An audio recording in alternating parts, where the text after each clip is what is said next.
Anthony Joshua wins via TKO in round 2 against Kristian Prenga. So, phase 1 of the comeback complete, right? But has Anthony Joshua's punch resistance gone? Because before we get anywhere near the stoppage, we need to talk about something. And it was painful to watch. In this video, we're going to get into the key moments, the turning point, and what Saturday actually tells us about where Anthony Joshua is right now. Hi, my name is Jacqui-Lee Pryce, former boxer, and I spent many years in the sport as a boxing coach and judge. So, some might say this is Joshua's first real fight back since the loss to Daniel Dubois. Newish team and trainer, Igor Halub, head trainer for Usyk's last fight. So let's get into round 1. So first person to get off a shot is AJ. He's on the outside, pings Prenga with a long-range jab and steps out of range. A little bit of pouring with the jab, using it as a lazy jab rather than a power or stabbing jab. And then Prenga in that orthodox stance, using feints, trying to draw AJ on. I did notice that when he takes his feet out of range, sometimes he brings his feet together, his stance narrows, the balance is off, hard to attack or defend in that stance. A classic bad habit carried over from kickboxing. Yeah, I should know. I used to do it. AJ is actually looking nice and relaxed. His footwork is good, controlling the distance. But then Prenga steps in, bowls over a right hand. Now, I think AJ miscalculated. Thought it was a rear hand. He was trying to parry the shot, left himself open, right hand bowled over the top. Gets a bit scrappy. Prenga steals the distance. They clinch. But he's done AJ with a right hand uppercut, short, sharp, on the cheek. AJ drops. And yes, AJ's head was down, open for the shot.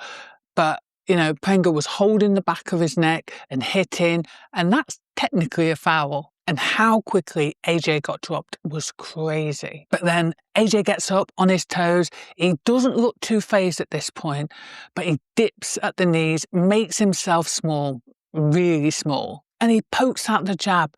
He tries to box him, tries to detonate that right hand, but the shots just lack power. You're willing that jab to have purpose.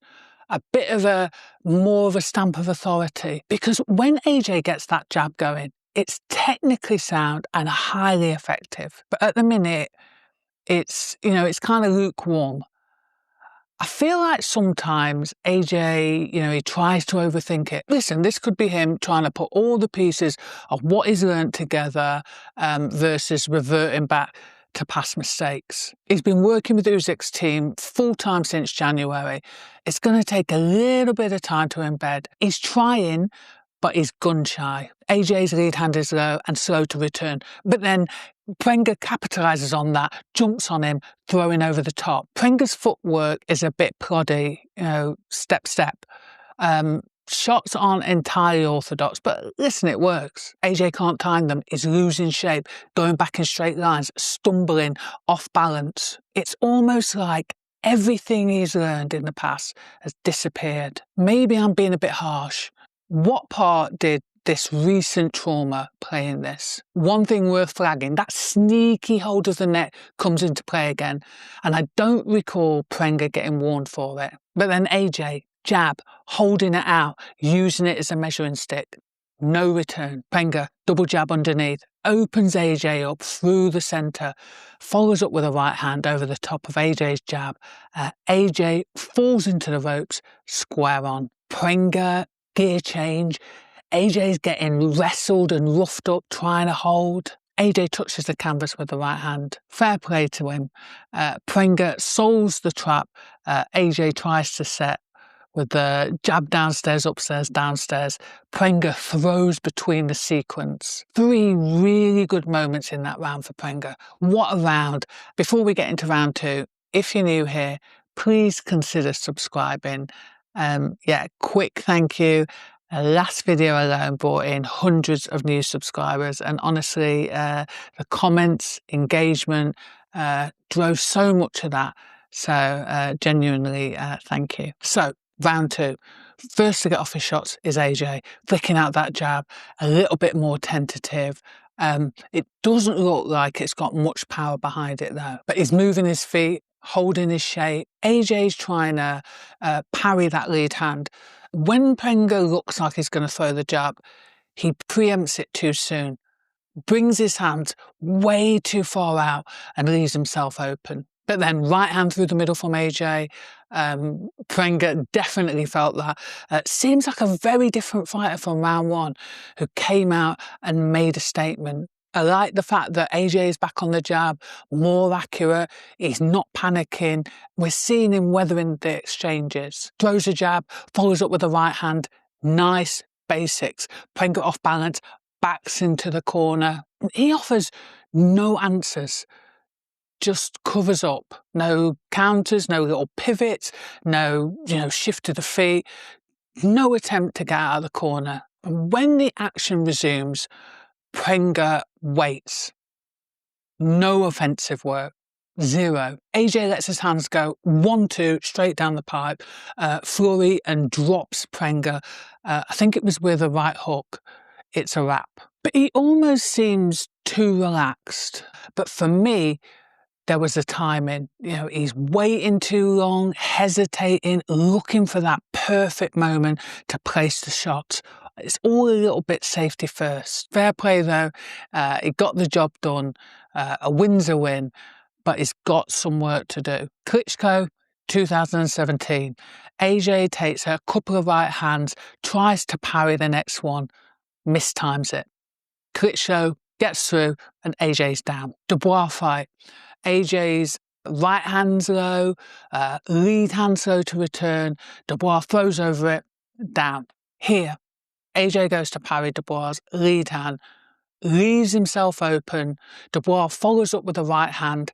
Same thing, over and over. Hands low, going back in straight lines, parrying, leaving himself open. It's not new. It was there against Klitschko, against Ruiz. In both fights against Usyk, you see it, but it's occasional. He's slipping his head off the centre line, great footwork, good jab. Genuinely one of the best technical performances. The floor's there, but it's not as obvious. Ngannou, Jake Paul wins by knockout. And listen, no disrespect, but nobody's looking that hard at opposition that isn't world class. But Dubois and now Prenga, hands low, slow to return, same mistake over and over. And look at the numbers. Prenga landed nearly 47% of his shots in round one. That's higher than Ruiz, Usyk or Dubois landed in round one against Joshua. So, back to Saturday night.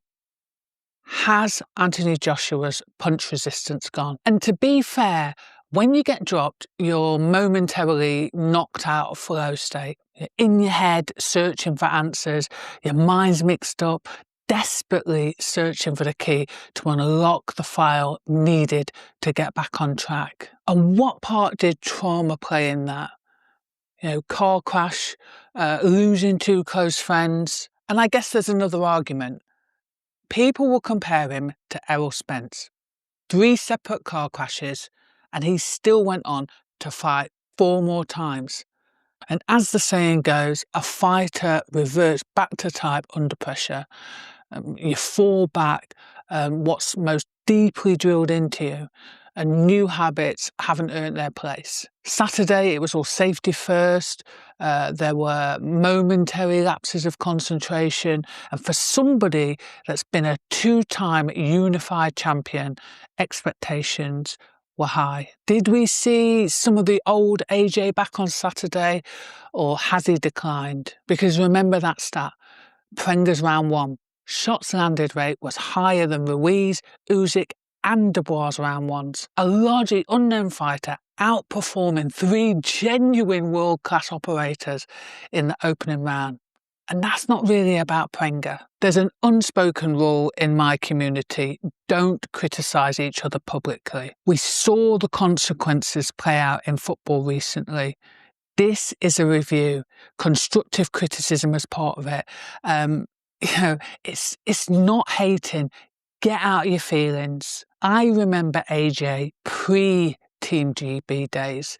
You know, club show against Joe Joyce, got everybody talking. I was honest with AJ after the Olympics, and I have to be honest now. I said after the Dubois fight, AJ should retire. People disagreed, publicly, but behind closed doors, changed their tune. Listen, honesty shuts down access.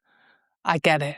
But purely wearing my trainer's hat, what would I say if he was my fighter? Probably turn it in. But listen, you know, I have to give AJ credit. At the end of the day, coming back from what he's been through, that's a different kind of mental strength. Criticism aside, I truly respect that. Fair play to Prenga for coming out and having a go in round one. You know, he had to try and change the trajectory of his career. You know, he should have jumped on AJ in round two, though. Some are saying that he isn't a good finisher. A kind of a change from he's a KO artist narrative that was before the fight. The Fury fight itself is confirmed, a legally binding contract apparently signed months ago. AJ said, when asked directly about it, this is the roadmap. You fight, come back, and then providing you're victorious, you'll be fighting Tyson Fury in the UK, basically Wembley. AJ hinted at the venue, but it's not actually confirmed. So whether it's London or somewhere else, the fight is happening regardless of what we just watched. AJ said after the fight he doesn't need to wait until round two next time, says he'll do it in round one. But does that Fury fight hold the same appeal now? Has Anthony Joshua's punch resistance gone? If you want an authentic voice in boxing, analysis from someone who's been in the ring, in the corner and on the card, like, subscribe, turn on notifications, drop a comment below, then go check out another video. Thanks for watching.